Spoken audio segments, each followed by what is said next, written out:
안녕하세요. 대한중환자의학회 홍보이사 김정민입니다. 중환자실을 떠올리면 어떤 모습이 먼저 생각나시나요? 끊임없이 울리는 알람, 여러 환자분들이 커튼으로만 구분된 채 줄지어 누워있고 그 사이를 의료진이 숨가쁘게 오고 가는 장면이 떠오르실 겁니다. 생사가 왔다 갔다 하는 공간이다 보니 환자 프라이버시는 사실상 사치처럼 느껴집니다. 그런데 제가 만약 의식이 있는 환자라면 정말 불편할 것 같습니다. 치료는 잘 받아도 마음이 많이 힘들 것 같습니다. 하지만 최근 들어 이런 모습이 조금씩 달라지고 있습니다. 환자 한 분이 독립된 공간에서 치료받는 1인실 중환자실이 점점 늘어나고 있는데요. 오늘은 중환자실, 왜 1인실이어야 할까라는 주제로 실제 운영을 맡고 계신 교수님들과 조금 더 편하게 현실적인 이야기를 나눠보도록 하겠습니다. 패널 소개해드립니다. 세종충남대 문재영 교수님, 순천향대 천안병원 김진영 교수님, 의정부 을지대병원 선현우 교수님, 용인세브란스 최지수 교수님, 모두 감사합니다. 먼저 각 병원에서 왜 1인실을 도입하게 됐는지 들어보겠습니다. 도면도 준비했으니 보면서 얘기 나눠보겠습니다. 문재윤 교수님부터 말씀해 주시겠습니까? 저희가 새로 병원을 건립하는 걸 준비를 하면서 새로운 중환자실 디자인을 의뢰를 받았는데, 뭐가 중환자실을 좀 더 새롭게 할 수 있을까, 무엇이 바뀌어야 될까라고 하는 걸 이제 고민하게 됐고요.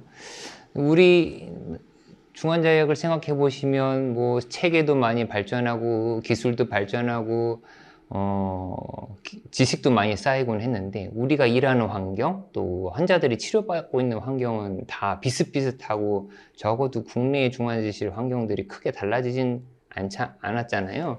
그래서 이제 외국의 여러 예들을 이제 찾아보게 된 거죠. 유튜브라든지 뭐 인터넷 서칭을 해봤더니, 미국 같은 경우는 새로운 중환자실 디자인의 어떤 그 시상도 있더라고요. 학회에서 아예 어워드를 만들어서 시상하기도 하고, 그런데 나왔었던 디자인을 보았더니 전부 다 1인실인 거예요. 그래서 우리가 일하는 환경, 환자가 치료받는 환경도 이렇게 앞으로는 달라져야 되겠다.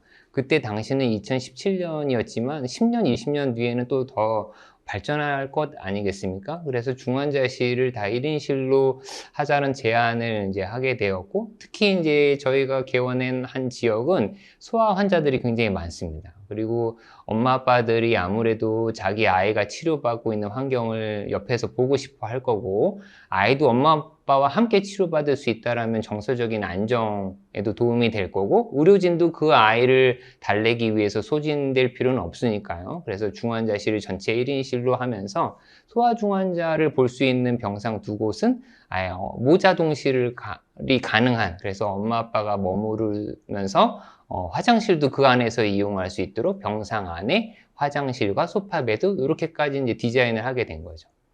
말씀 감사합니다. 김진영 교수님, 천안병원도 굉장히 큰 변화를 주셨죠? 네, 그 순천향대학병원은 1982년 개원을 한 이래 한 40년여간 노후된 병원에서 저희가 이제 근무를 했었는데, 이번에 저희가 2025년 5월 7일에 새롭게 저희가 병원을 개원하면서 요 개원하는 과정에서 여러 가지 이제 고려한 것들이 있었습니다.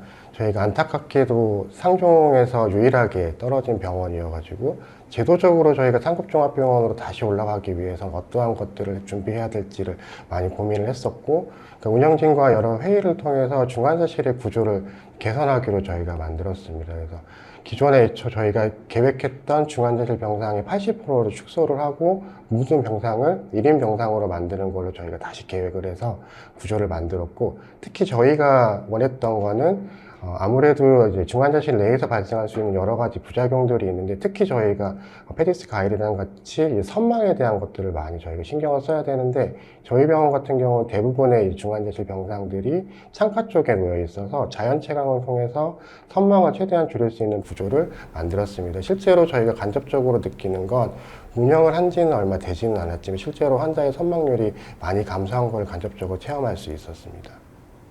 최지수 교수님은 새병원 설계 때부터 준비하셨다고요? 예, 사실 설계를 해주시고 시스템을 만드는 것부터 참여를 했었습니다. 그리고 이제 1인실 중환자실의 구조가 이제 가장 큰 이제 문제점이 환자의 접근성이 떨어질 수 있다는 점인데, 저희 중환자실 같은 경우에는 전체 병실이 간호사 스테이션을 둘러싸고 있는 구조로 이루어져 있고요. 그리고 센트럴 모니터라고 하는 것들을 좀 여기저기 배치를 하고 천장에도 배치를 해서 간호사들이 이제 뭐 알람이라든지 환자에게 일어난 일을 어디서든 빨리 캐치할 수 있게끔 구조를 만들어서 그러한 장점을 가지고 있습니다. 1인실의 가장 큰 장점은 감염 예방이라고 생각합니다. 문재윤 교수님, 실제로 얼마나 달라졌나요? 네. 1인실의 감염 예방은 겪어보지 않으면 그 장점을 다 못 느끼실 겁니다. 우리 요양병원이라든지 요양원, 작은 뭐 다른 병원 중환자실에서 전원 받으시는 경우 굉장히 많잖아요.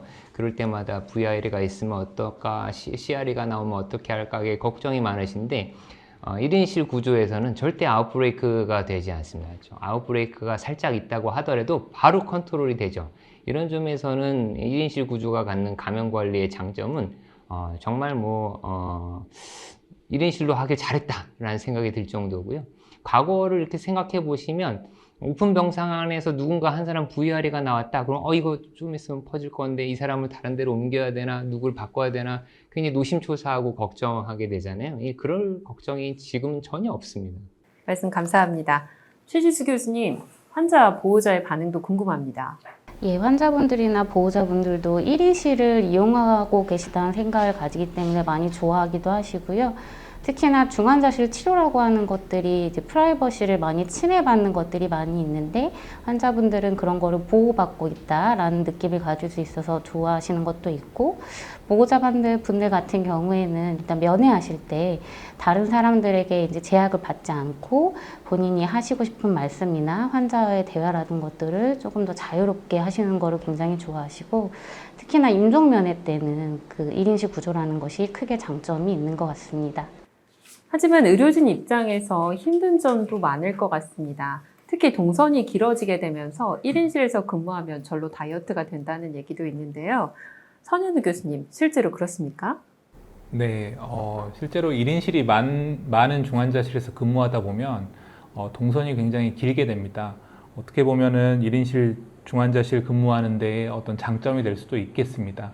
하지만은 응급 상황이 많은 중환자실 특성상, 그리고 여러 CRRT라든지 인공호흡기, 여러 투석기기 같은 것들을 사용하는 중환자실 특성상은 동선 낭비가 좀 심화될 수가 있고요. 응급 상황에서 여러 의료진들이 한꺼번에 오고 한꺼번에 움직여야 되는 상황에서는 조금 동선 낭비도 심하고 근무 환경에 따라서는 굉장히 힘든 근무 환경이 될 수도 있을 것 같습니다.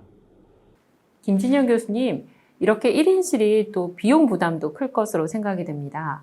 저희가 고려할 수 있는 게 이 1인 격리병상을 만들 때 필요한 이제 설비적인 비용이라, 실제 이제 이 구조를 만들고 나서 운영하는 비용 두 가지 측면을 저희가 볼 수 있는데, 사실 기존의 오픈 병상 같은 경우에는 저희가 월타입이라고 해서 대부분의 장비들이 침대 위에 있는 이런 월타입들은 일부 장비들을 환자들끼리 공유할 수 있는 이런 시스템을 가질 수 있습니다. 근데 반면에 이제 1인 병상 같은 경우에는 흔히 저희가 이제 펜던트 타입에 채택하는 경우가 많은데, 그 병상 머리 위쪽에서 펜던트 뭔가 장비가 이렇게 내려와서 있는 장비들인데, 이런 장비들을 구축하기 위해서는 기존의 그 오픈 병상에 비해서 1.5배 내지는 2배 정도의 비용이 더 들 수밖에 없어서, 새롭게 짓는 병원도 이런 구조를 만드는데 비용 부담이 될 수밖에 없고, 기존에 이제 오픈 병상을 가지고 있는 병상의 이제 구조화를 변경을 통해서 이런 1인 격리 병상을 만들 때도 추가적인 비용을 피할 수 없는 상황입니다. 두 번째로 저희가 인건비 같은 경우에도 운영이 가장 중요한 게 인건비인데요. 아무래도 이 1인 병상을 운영하기 위해서는 더 많은 인력이 필요하기 때문에 인건비 부분에서는 병원에 보조가 되지 않기 때문에 이걸 강구할 수는 없는 게 사실이긴 합니다. 그럼에도 불구하고 1인실이 중증 환자 중심 의료 체계에서 필요한 이유가 무엇일까요? 문재윤 교수님.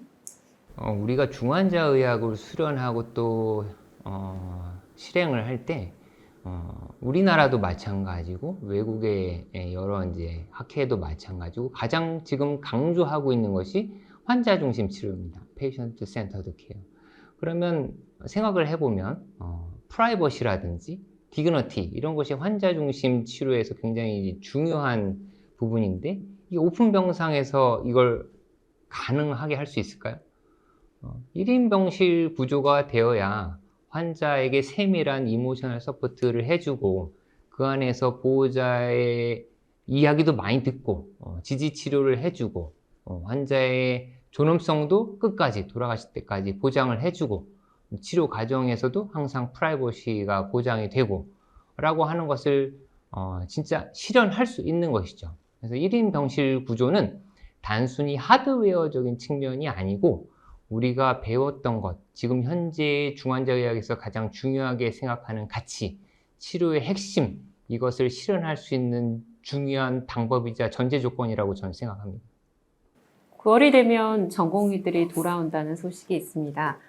전공의들이 복귀하게 되면 1인실 중심의 ICU 근무 환경에 변화가 있을까요? 김진영 교수님.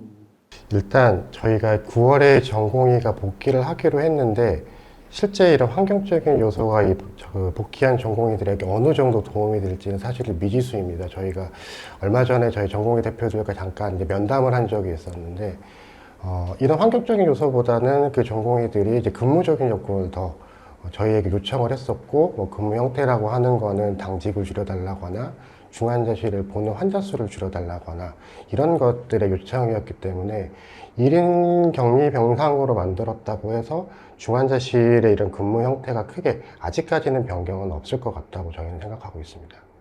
간호법 시행 이후에 간호사들의 역할도 바뀐 줄로 압니다. 최지수 교수님, 의견 부탁드립니다. 예, 저희 병원에서도 중환자실 내에 전담 간호사 시스템을 운영을 하고 있습니다. 이러한 전담 간호사들이 본인들이 좀 더 임상 권한을 가지고 일을 하고 있고, 그리고 좀 더 전문성을 띈 일을 할 수 있다는 거에 있어서 장점이 있는 것 같고요. 다만 이러한 전문 간호사 인력이 사실 이제 1인실 중환자실 구조에서는 담당 간호사 인력이 조금 더 필요한 부분이 있기 때문에 담당 간호사의 인력이 전문 간호사가 되는 게 아니라 전문 간호사 인력이 플러스가 되어야 되지 않을까 생각합니다. 일반 병실 대비 중환자실 병상 수의 비중을 높이면 지원금이 나오고 있습니다. 그런데 이것이 실제로 운영에 도움이 될까요? 선현우 교수님. 일단 필수 의료 포함해서 중환자실 지원금은 중환자실 운영이나 인력 상황에 무조건 도움이 될 것 같습니다. 하지만은 무분별하게 중환자실 비율을 늘리는 것만 추구하게 된다면은 중환자실 병실 비율에도 문제가 발생하게 되고요. 그 다음에 병원에서 정책적으로 중환자실을 무리하게 늘릴 수도 있습니다. 1인실을 좁게 만든다거나 아니면 병상 수에 비해서 지나치게 많은 중환자실을 운용하게 되면은 윤리적으로도 문제가 되는, 크게 중증 환자가 아닌데 중환자실에 하루 이틀 더 있게 된다든지, 아니면은 병실 상황이 부족해서 중환자실에서 빠져나가야 돼서 선망 치료가 빨리 돼야 되는 환자들이 하루 이틀 더 중환자실에 있게 된다든지 이런 문제가 발생할 수도 있을 것 같습니다. 안전한 ICU를 위해서는 인력 기준과 평가 기준의 제고가 필요하다는 목소리가 있습니다. 문재윤 교수님, 의견 부탁드립니다. 우리가 1인실 병실 구조를 강조를 하고 있지만 1인실 병실 구조가 모든 것을 또 해결해 주는 건 아닙니다. 물론 이것이 이제 중요한 치료 환경의 이제 전제 조건을 만들어 주긴 하는데, 앞서서 선생님들이 말씀하셨듯이 환자에 대한 접근성, 안전, 이런 것들이 같이 동반이 되려면 가시성이 최우선이 되어야 됩니다. 중환자실 전체의 구조가 어디에서도 환자들을 잘 관찰할 수 있는 구조여야 된다는 거고, 그런 구조를 바탕으로 이제 1인실 디자인이 되어야 되는 거죠. 그리고 1인실 디자인의 장점을 극대화하려면 충분한 인력이 있어야 됩니다. 충분한 간호사 숫자로 적어도 환자를 1대1 또는 2대1로 이렇게 관찰하고 간호를 할 수 있을 때 이러한 장점을 다 극대화시킬 수 있는 것이죠. 그러려면 우리 중환자의학회도 그렇고 여러 선생님들도 그렇고 병원 안에 그리고 사회에 이 중환자의학 시스템에서 인력 구조에 관심이 더 높아져야 됩니다. 병원이 충분한 중환자실에 충분히 많은 숫자의 중환자실 간호사를 배정할 수 있도록 하고, 또 그러한 정책이 만들어질 수 있도록 우리가 이제 힘써야 되는 것이죠. 말씀 감사합니다. 김진영 교수님도 의견 부탁드립니다. 문재영 교수님께서 이제 인력 구조랑 이제 중환자실 구조를 위한 법제화를 이렇게 얘기하셨다면, 저는 이제 의료진의 법적인 이런 보호에 대한 걸 조금 얘기해 보도록 하겠습니다. 제가 두 가지 측면을 말씀드릴 건데, 지금 전담 전문의 자체가 굉장히 부족하고, 실제로 전담 전문의 역할들이 이제 대두되고 있는 상황에서 근무 형태가 굉장히 어렵습니다. 실제로 저희가 근무하는 근무 환경이 중환자실이긴 한데, 보통 저희가 외래를 한 타임 내에 두 타임 보고, 나머지 시간은 중환자실에서 근무를 하게 되는데, 그 근무 이외에 이제 저희가 당직이라는 걸 서게 됩니다. 근데 법적으로 전공의들 같은 경우는 근무 이후에 공간을 준다거나 하는 전공의 보호법들이 있지만, 저희는 그런 법이 없기 때문에 저 같은 경우도 주 36시간씩 2번 일을 하는 연속 근무가 있습니다. 이런 경우가 저희 건강도 먼저 문제지만 저희가 집중력이 떨어지면 환자 안전에도 안 좋기 때문에 저희가 이런 것들에서 좀 보조를 받을 수 있고, 특히 이걸 법적으로 법제화를 한다면 운영진 입장에서도 사실 중환자실 전담 전문의를 더 많이 고용할 수밖에 없고, 그렇다면 비용을 더 지불할 수밖에 없는 구조가 될 수 있을 겁니다.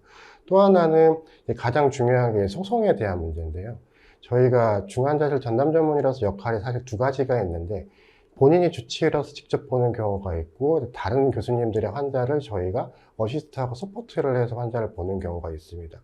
저희가 전자의 경우라면 본인이 잘못했던 소송에 걸리는 건 뭐 어쩔 수 없겠지만, 저희가 어시스트해서 서포트하는 경우에 대부분의 환자이기 때문에 그 환자의 소송을 걸렸을 때 저희가 그런 소송에 대한 리스크를 배제하지 않는 상황에서는 저희가 적극적인 중환자실 진료를 보기에는 상당히 어렵습니다. 그래서 이런 부분이라면 중환자 의학회라든지 보건복지부라든지 정책적으로 저희가 조금 보호받을 수 있는 그런 것들을 좀 만들어줘야 될 것 같습니다. 마지막으로 중환자의학과 같은 필수 의료 진료과를 지원하려면 어떤 변화가 필요할까요? 최지수 교수님?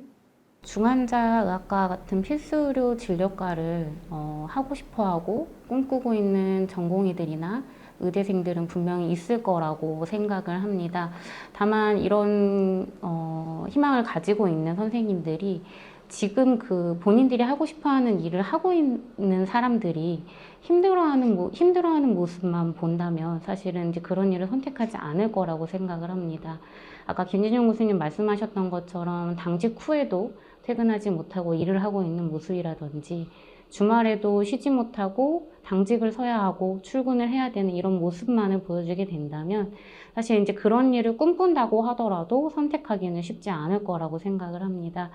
이런 것을 이제 개선하기 위해서는 아까 문재훈 교수님께서 말씀을 하셨던 것처럼 처우 개선과 그리고 번아웃을 막기 위한 충분한 인력을 갖추기 위한 시스템을 마련하는 것이 가장 중요할 것으로 생각됩니다. 선현우 교수님도 의견 부탁드립니다. 앞서 최지수 교수님께서 말씀해 주셨던 처우 개선이라든지 어떤 제도적인 수가 개선, 그 다음에 그거에 따르는 당직비 개선이라든지 그런 것들이 필수적으로 수반되어야 합니다.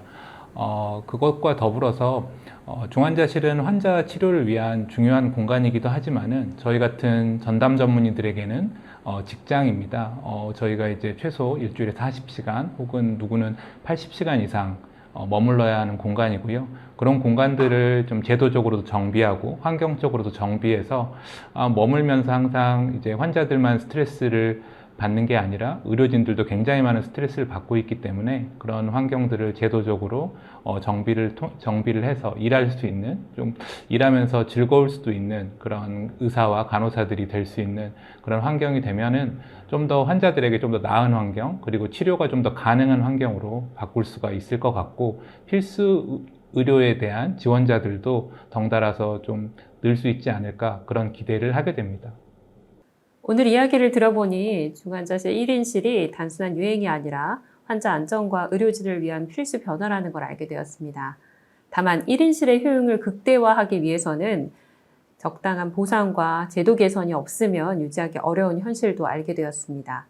교수님들 귀한 말씀 다시 한번 감사드리고, 시청자 여러분도 1인실 중환자실의 필요성에 대한 생각을 댓글로 남겨주십시오. 학회가 정책 제안에 적극 반영하겠습니다. 앞으로도 대한중환자의학회는 안전하고 전문적인 중환자 진료 환경을 위해 최선을 다하겠습니다. 감사합니다.